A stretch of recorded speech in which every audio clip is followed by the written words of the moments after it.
ये आज हमारा 5वां बजट है और हमारे कार्यकाल का। इसमें हमने 205 करोड़ रुपए का प्रावधान किया है, क्योंकि इसमें अलग अलग निरंतर, क्योंकि आपने देखा है कि विकास एक निरंतर चलने वाली प्रक्रिया है। इसमें हमने सबसे पहले, जैसा कि आपको मालूम ही है कि सोलन में पानी की हर गर्मियों में कठिनाई आ जाती है, क्योंकि वो इस वजह से है कि हमारी बहुत पुरानी पाइपलाइंस बिछी हैं। इसमें हम जल शक्ति विभाग को ये मतलब कार्य सौंप चुके हैं और इसका जल्दी ही टेंडर लगने वाला है। इसमें हम 3 मेन जो लाइन्स हैं वो बिछाएंगे, टैंक से जवाहर पार्क, टैंक से मोहन पार्क और टैंक से कथेड़ तक। इसमें हमारी जो पानी की शॉर्टेज हो जाती है उसमें बहुत हमें सहयोग मिलेगा। इसके अलावा हम लोगों की सुविधा के लिए पुराने अपने जो हमारे 3 टैंक हैं, एक जो बड़ा टैंक है उसके साथ ही हम खाली भूमि पर एक नया टैंक बना रहे हैं और जल्दी ही हमें आशा है कि जल शक्ति विभाग उस कार्य को शुरू करेगा। इसके अलावा हम बाईपास पर एक पार्किंग बना रहे हैं, जिससे वहाँ के आसपास के लोगों को सुविधा होगी। और एक हम शहीदी स्मारक बना रहे हैं, वो भी बाईपास पे बनेगा। इसके अलावा हम सोलन में जितनी भी हमारी सरकारी भूमि है उसको नगर चिन्हित करके इस पे हमारे 2 पटवारी काम कर रहे हैं और जहाँ भी हमें सरकारी भूमि मिलेगी उस पे हम कम्युनिटी सेंटर, खेल का मैदान, पार्क या लोगों की सुविधाओं के लिए जो भी लोगों की डिमांड होगी उस कार्य को हम करेंगे। इसके अलावा आपने जो जैसे देखा है कि शिवालिक बाय मेटल के पास हमारे शिवालिक बाय मेटल हमारे हवेली के सामने एक पार्क का निर्माण कर रहा है, जिसकी अनुमानित लागत 1 करोड़ रुपए है। और हमारे आपने देखा होगा कि पार्कों की स्थिति बहुत ज़्यादा खराब थी, उसके लिए हमने सबसे पहले चिल्ड्रन पार्क को चुना है।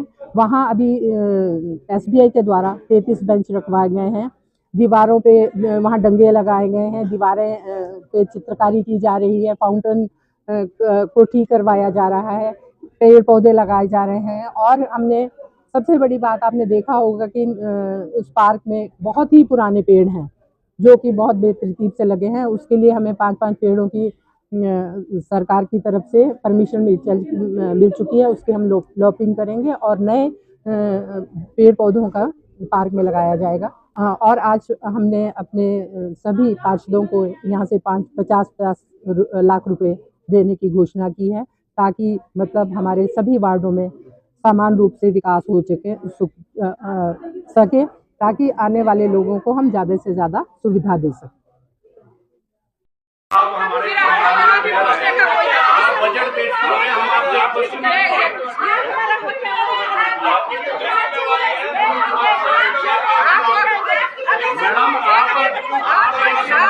आप एक सम्मानित सीट पे बैठिए, आपको डाइस पे बैठ के ये क्वेश्चन करने का कोई आप इस सीट का अपमान कर रही हैं। नहीं, डाइस पे बैठ के आप एक अधिकार है, डाइस पे बैठ के आपको कोई अधिकार नहीं। मैडम मेरी ये बात बताओ, यदि मीरा मैडम जनता के हक में क्वेश्चन पूछ रही है तो आपको यदि वो जनता के इसका मतलब इस सीट पे बैठ के आप जनता की लड़ाई नहीं लड़ सकते।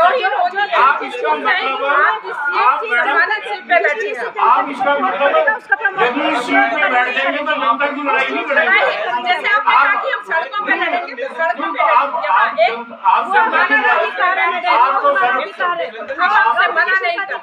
अगर जनता के ऊपर कोई बोझ पड़ेगा तो वो हमारा अधिकार है, हमारा वॉकआउट करने का भी अधिकार है और सड़कों पर जाने का भी हमारा अधिकार है। मैडम की बनती है, आप ये बताओ, यदि वो जनता की लड़ाई लड़ रहे हैं क्या अपनी जिम्मेदारी को छोड़ के